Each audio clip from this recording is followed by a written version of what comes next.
8-7 ang bilang natin. Lady Falcons against Lady Chips. Puro bossing na babae. O, tingnan. Rita Villamor, go ahead, please. Yes, more than skills, what's important for the USC Warriors right now is their attitude and playing. They have to keep their composure and focus no matter how grueling the game can get. And sabi nga ni Mosey kanina, at sabi rin ni Coach Labuga kanina, they have to keep their fighting spirit alive, katulad ng pinakita nila during that first set. Don't lose hope and just put fun in their play. What they needed to improve on this fourth set is their service receive and their communication. They need to create more noise inside no matter how tiring the game can get. Back to you guys. Noise indeed. Medyo tumahimik sila no, after that first set na feeling natin parang sinulog festival ngayon. Napagod lang. Napagod din eh. This unit has been on the floor, boy, almost this entire game. Anis got to it. Hesulga. Talking about Hesulga, 5 excellent digs so far, and Obinke with 3. Din Santiago, ito yung kanina pinoint out natin, si Dindin, hindi halos nilalabas din sa depensa kasi maganda rin dumipensa. Well, in fact, she has 3 digs already. Jen Reyes having 8. I think as early as when she was with the youth team, I think there was an emphasis already on her playing with a lot of defense already. Kahit nung first year niya sa USD. Bihira kasi sa malaking player yan. Oo, bihira sa Pilipina eh, no? Is she the tallest you've seen sa volleyball dito sa atin? Si Jaja siguro. Si Jaja na, no? Inagawang corona. Because you would have Roxanne Pimentel na mataas na yan. No? Sherry Makatangay, boy. Tall people. Yep. And although some of those... Salak would be... some of those names you will see, of course, in our Shakey's B-League commemorative book. Yes. Oh, we saw Tina Salak in the conference last year, no? Did we see her play for Army? Yung mga Army, Navy, yes, during that time. That was a fun conference, Army, Navy, turning back the hands, especially Navy, turning back the hands of time. Sila Prochina. Oh, that was fun. That was a fun tournament. Sandugo was just so loaded.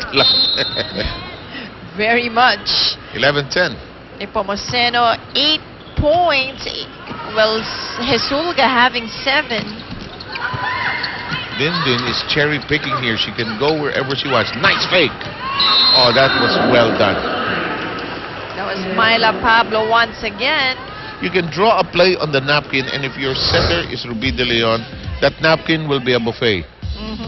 She can just go anywhere. Yun eh, that's what clearly you can see is that's now what you need.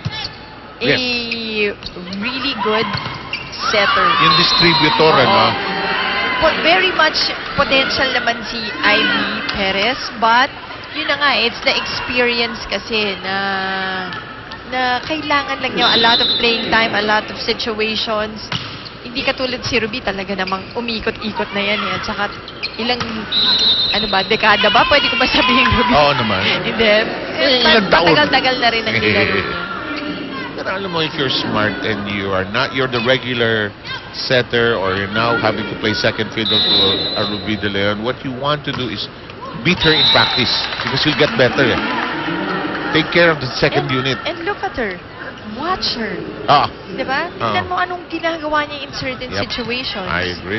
Diba? Paano siya mag-decide?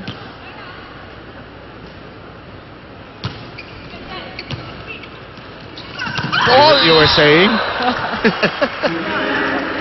Linis lang, ano?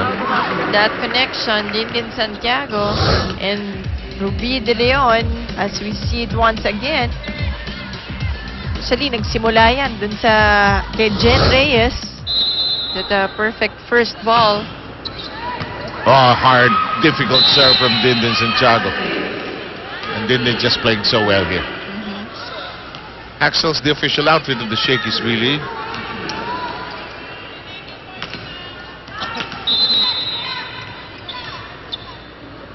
They're not down that much, huh? That's 12-15. But hindi malayo. But it's the confidence. Nicely done by Bate. Bate has been going down the line and it has been an effective play for USC. He's just smiling. Ay, nakakalusot ako.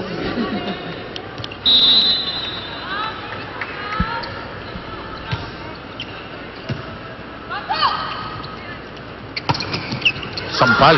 But it's a point. 16-13. Technical timeout number 2. Back in a moment.